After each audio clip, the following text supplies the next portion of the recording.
Welcome to the Financial Armor Show. My name is Brad Cooper, the president of Cooper Financial Investments. Welcome. Tony Shore, my wonderful, amazing co-host. How are you doing today, Tony? Well, you know what? I was having a pretty busy day, pretty average day, and Yes. then I realized it was time to hang out with Brad Cooper. I cheered up a little bit, but then you told me about our special guest, and that's what really made my day because I know we've got a great special guest. And Brad, you always, what a huge get for the show today. You always get the A-list guests and important I do. topics. But before we get into that, yes, I have been good. We were talking about our daughters before the show. I'm going to see your daughter Maggie a little bit later Yes. today and say hi to her. My daughter's having her birthday today, so excited. They're both about the same age. So Yes. yeah, Well, that's kind of neat. this is just an amazing day about our daughters and then our special guest. And you're right. I've been very blessed, very fortunate to have some amazing guest on, but Yeah. really excited about the topic today, and more importantly than that, just our guest and the podcast recording we're going to do today could not be done by a better person as far as her background, her expertise, her personal experience. But yes, so what a great way, Tony, to start out, the week. And Awesome. so, but yeah, let's go ahead and get started. I want to jump in. We have so much great information, and we were talking before the show about all the wonderful information we have, which is so important. If we don't get through all of it, which we probably won't, we'll Right. have part two and even Yeah. part three. But you know, the title of this podcast is going to be "What I Wish I Knew Before and After a Loss." And our special guest today is Alli Christensen. She is a young lady, in my opinion, especially since Tony, you're so old, and I'm right behind you. No. Comparatively young, comparatively young, Young very lady, young but comparatively. Yeah. so sharp and so full of knowledge and wisdom on her occupation. And I'm very thankful for her to take the time out today and talk about really a serious matter, which we're going to be talking about is really how to be more proactive than reactive, which most people are. But Yeah. I just want to welcome and thank you, Allie, for Oh. joining Tony and I today Yeah, on thank our you show. guys so much for having me. This is so fun. So thank you Yes. very much. All Well, right. So Allie yes. Christensen is our guest Yes. today. Right. Yeah, and I was noting before the show Alli, Allie, and my daughter's Yep. Allison. So very close, right? That's awesome. Yeah. Beautiful name. Yeah, it Well, is. Allie, before we get started, why don't you just share with our Yeah. listeners a little bit about you and your Yep. background, your experience, and what you're doing today? Of And I think course. once they hear that, they'll know the why and Yeah. the passion. Absolutely. So I am a social worker. I have been in this field for about 5 years now. I work for a hospice company, a hospice and home health company. Right. So it's been wonderful. But this topic definitely is very near and dear to my heart. My husband passed away, unfortunately, about 5 years ago, very unexpectedly. So there's Wow. just so much that I wish I knew prior to that, or things I wish I would have done.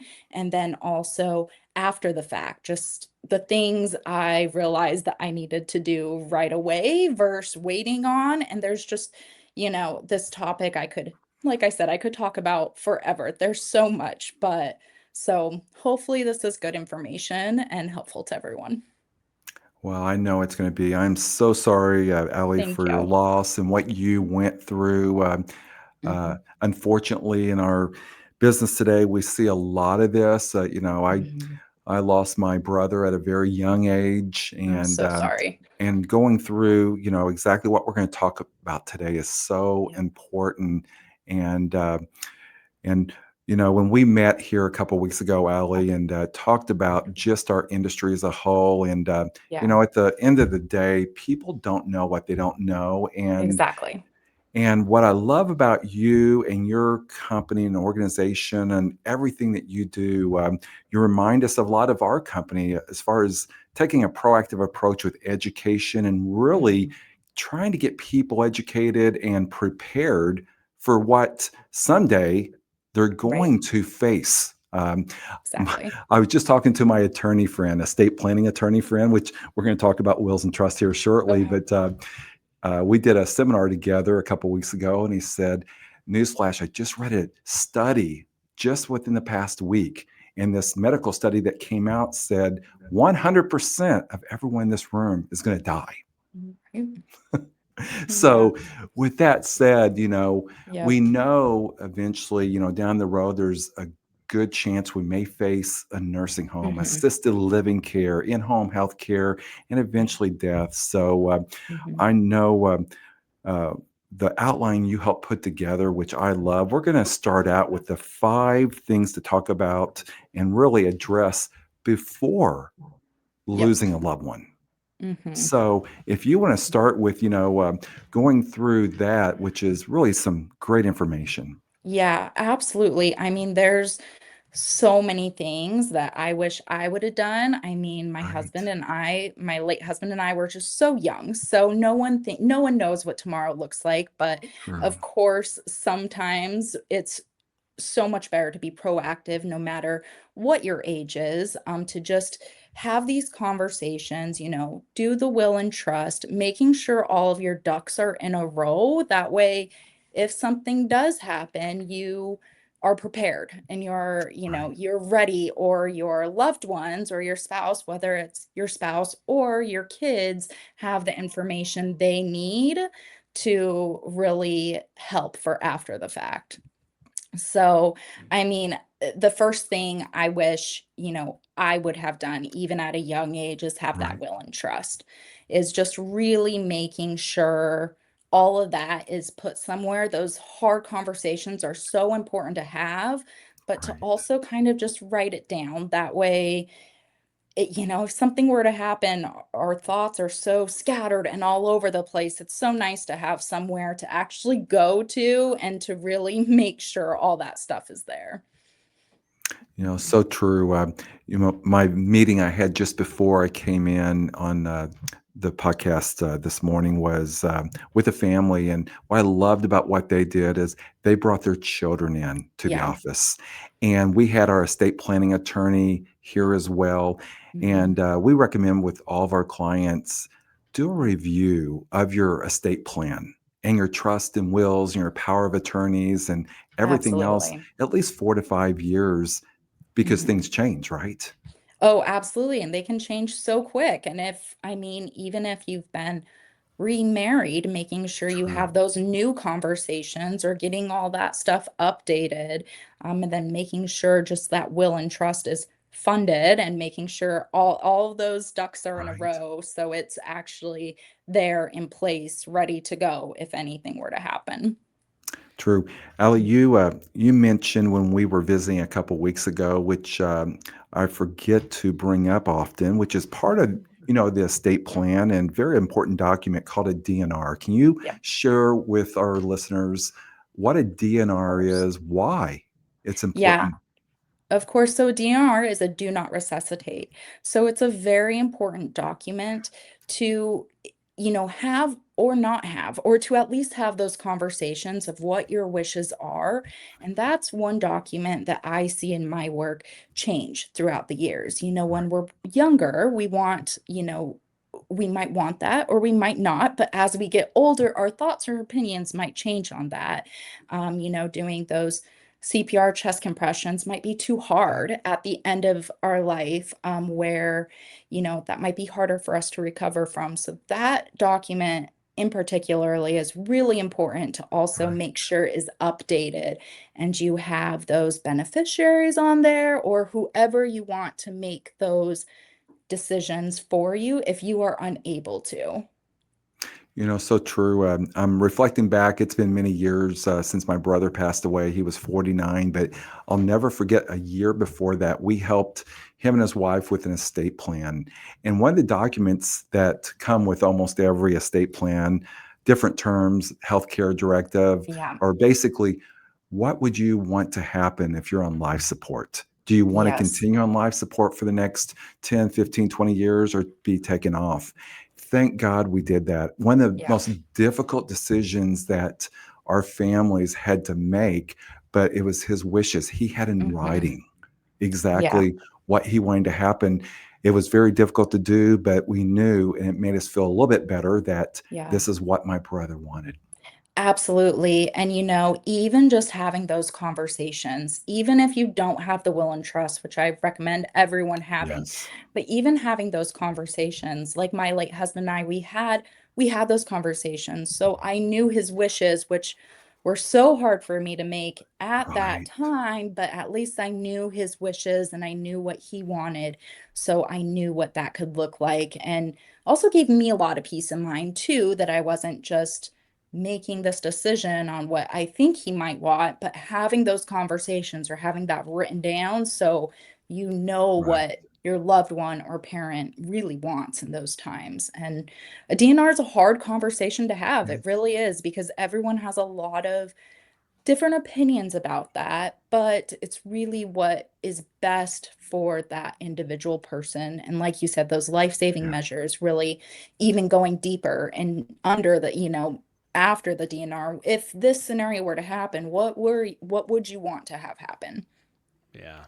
And, Mhm. it's especially important. You mentioned, wills and trusts, and it's especially important to have those if you're a parent and have children, Yes. right? Yeah, The minute you absolutely. have kids, that's people ask, well, when do I need a will or a trust? The minute you Mhm. start a family, Yeah. even getting married is probably a good time to start, right? Yeah, absolutely. Without a Mhm. doubt, the moment I had my daughter, I had that will and trust, and now it's been amended. So Yeah. if anything happened to me, that's just written. It's very easy to look at. Here's who she Right. goes to. Here are Yeah. those next steps. It makes it takes all the guessing out. It makes it easy for my Right. sister, my parents, Your loved whoever's ones looking in your at it. family, and just like a Yep, DNR, that really why you're doing that for your family, not necessarily for yourself, absolutely. because Right. it just helps the burden on them knowing, okay, Mhm. this is what they wanted. Yeah, unfortunately, being in hospice, I've seen a lot of different scenarios play out when there's tragedy or stressful situations. Even the closest knit family tend to have arguments or have different opinions. And so it's just so much better to have all that stuff in place Right. before anything happens. That way, it's just easier for the family to avoid those hard Hmm. situations. Right. Well, another topic, which I'm going to combine these two together, they're so important. And as I'm, sitting here currently, I'm thinking, my wife and I just had this conversation this past weekend. Number one, get your finances in order, but don't Yeah. stop there. Create a list of Mhm. accounts and passwords, Yep. because I don't know for you, Allie, you can share with us, but I know right now I take care of most of our finances in our Yep. home. My wife's aware of what we have and what we don't have, but Uh-huh. she doesn't know all of our usernames and E passwords. exactly, and I think that's Yeah. very common that, Yes. one person kind of, takes lead on that stuff, pays the house bills, pays, the electric, gas, whatever it is, and the other person just they're aware of it, but they have no idea, who's their mortgage through or wherever it is, and if anything were to happen to that other spouse, and in my case, I was having to, like, dig through things. I Right. knew the basics, but, who held our mortgage at the time or whatever, because those things get sold every True. couple months, you know, and just making sure that you have those passwords.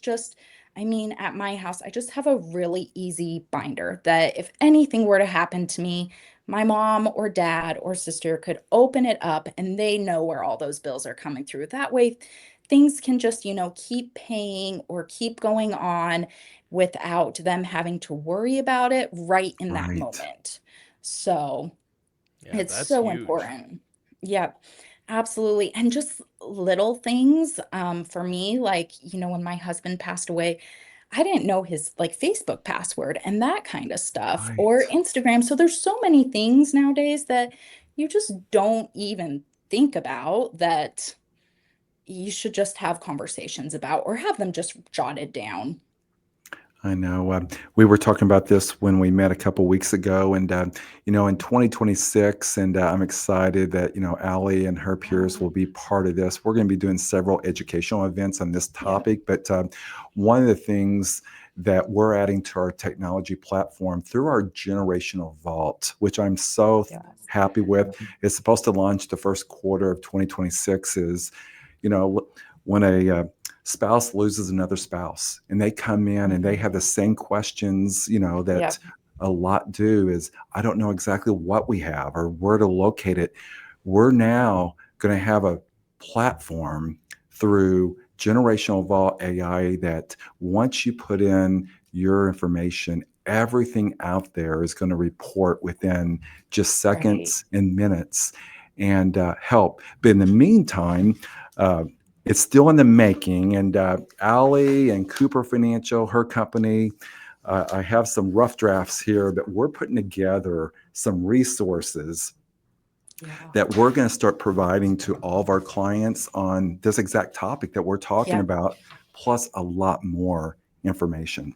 Yeah. I mean that everything you've talked about, that the vault would have been so amazing for me because I Right. was searching through everything, just not even really sure where to start. And with the financial end, just making sure that your spouse is on all of those accounts or that you True. have a child on the accounts or whatever it is. I mean, make sure that you're just not the only one there. When my late husband passed away, there were a couple accounts where he was the only one on, and it Right. becomes a huge thing. Those accounts are frozen, and then it's a whole process. And it took 5 or 6 months for us to unfreeze those accounts, which Well, in the time is such a long time. If you're counting on, holy cow, I just need to pay my mortgage, right. it's so important to just make sure someone else is on those accounts or have that will and trust that covers all that information and just getting it done prior so you're not trying to play catch up. Yeah. So true. I just had this discussion Friday with a client that, and we do this with all of our clients, is what I like to call a beneficiary audit. Yep, Let's make sure once the accounts are established, every yeah, account has a primary beneficiary and also a secondary beneficiary. that's And amazing. Yeah, Yeah. absolutely. unfortunately, in today's world, and Jose, who one of our Yeah. uh, senior advisors who came over from Morgan Stanley, that's all he did was really talk to widow and widowers and tried to help them on the phone. And what happened, because this is almost impossible to handle through an 800 number with a representative, it took months, if not years, Yes. to get everything changed over. And one of the things that I'm very thankful about, not only what we do, but our wonderful strategic partners, from attorneys to CPAs, people Hmm. like you, Allie. Yep. When we lose a client, whether it's a husband or a wife, we'll bring in the surviving spouse, their Right. family, our estate planning attorney, our, you know, CPA and other experts, and we'll hold their hands through the entire Yep. process. I cannot tell you how important that is. You Yeah, guys have been amazing at Cooper Financial. Prior to being with Cooper Financial, it was a nightmare I'm trying sorry. to even just talk to anyone. I was on the phone for hours, trying to figure out who I even talked to get answers. So, just making sure your spouse, your loved one has the phone number for your financial advisor. That way it's easy. It is one phone call. And just like you said, come on in, we'll hold your hand, we'll support you Right. through this. And it makes a world of difference. So we've been talking, wow, how time flies, I know. what to do to prepare before Yes. a loss. But Mhm. just with the short period of time we have left, and like I Yes. said, definitely going to be part 2 and maybe part 3 I Sure. to love this that. wonderful, Yes.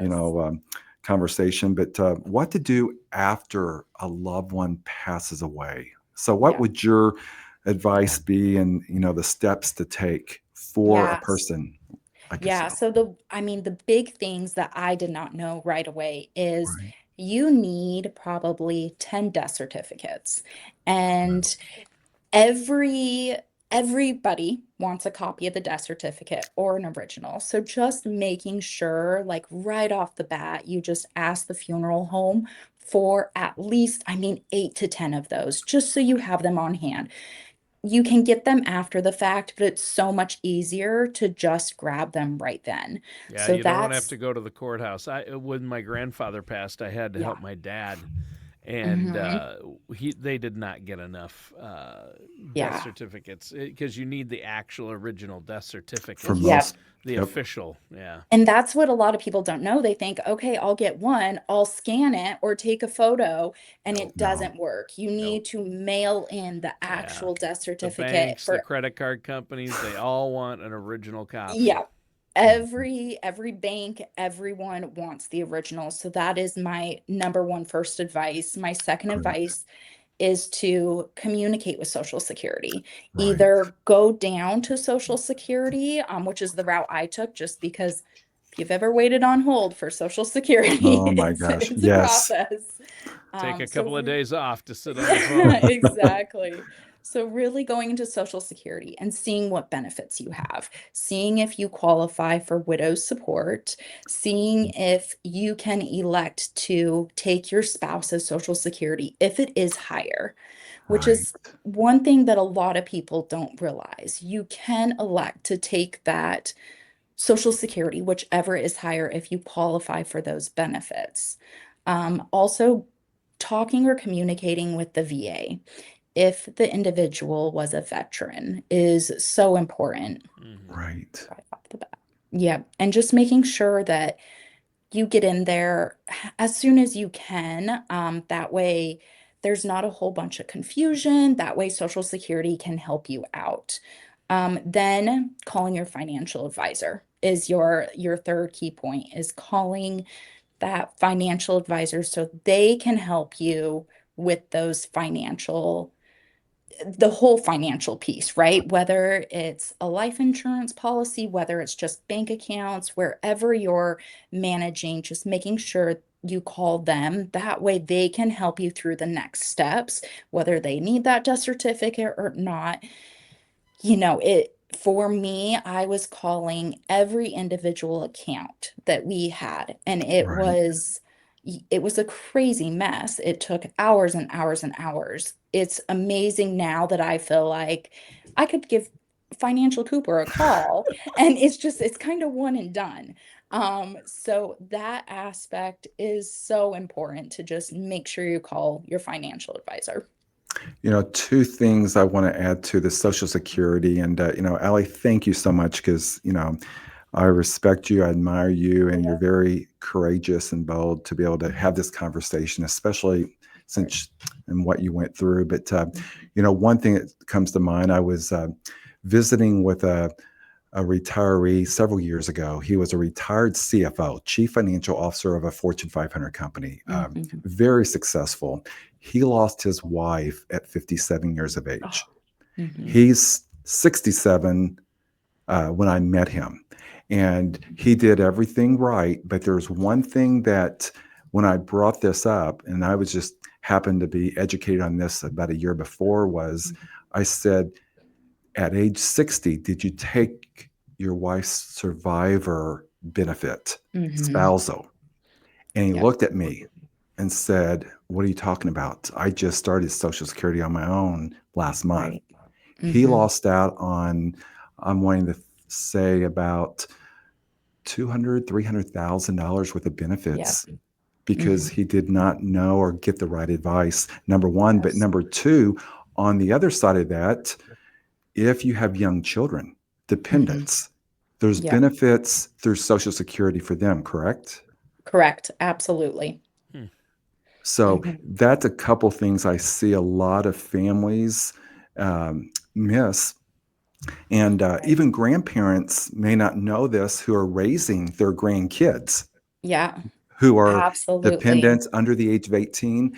There's benefits out there. So the key to that is reach out Yep. to us. We can get you in contact with Allie if we don't know the answer, or Mhm. to the right strategic partners.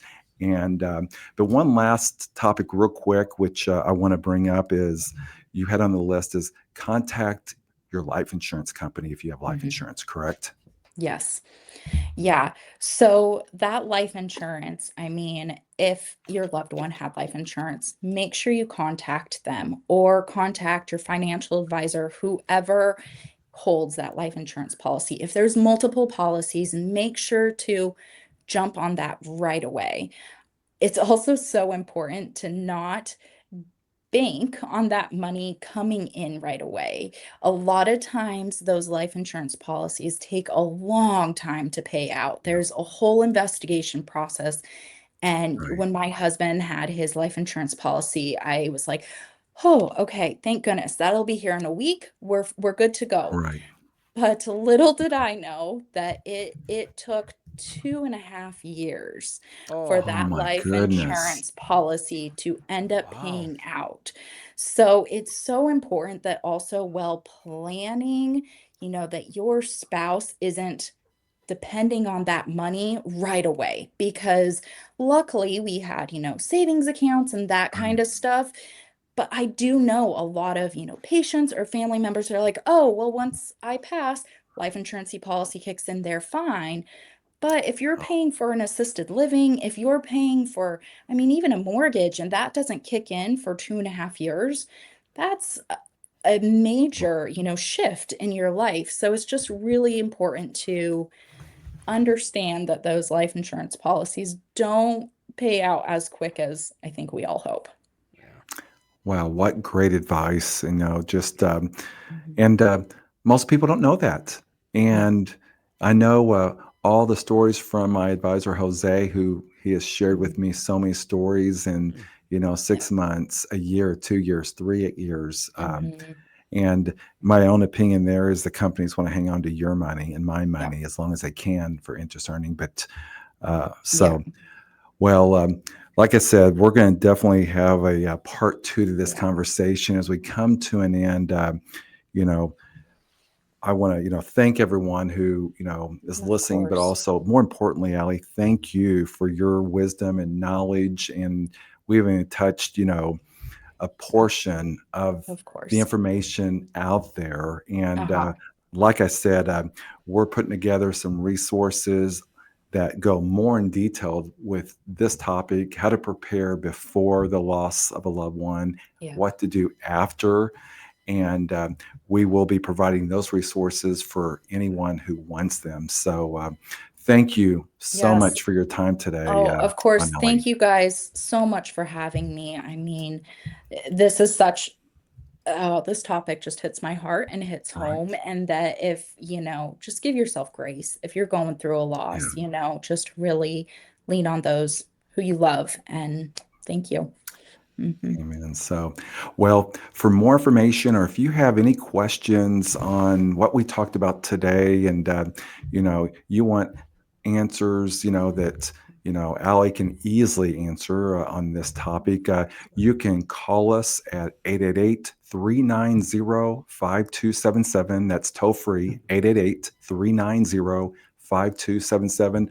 Or you can visit our website and ask your question at financialarmorshow.com. Again, that's financialarmorshow.com, and ask those questions, and we'll get those answers back to you in a very timely manner. All right. Well, thank you so much. And thanks again to Alli Christensen for Yes. Of being here course. with us and talking about what to do to plan ahead, to be prepared for a loss, and what to do if that should happen. And I think that's such an important topic, very helpful. Brad, thanks again. Great show. Listeners and viewers, thanks for tuning in. That does it for today's episode of the Financial Armor Show with our host, Brad Cooper. Thank you, Tony.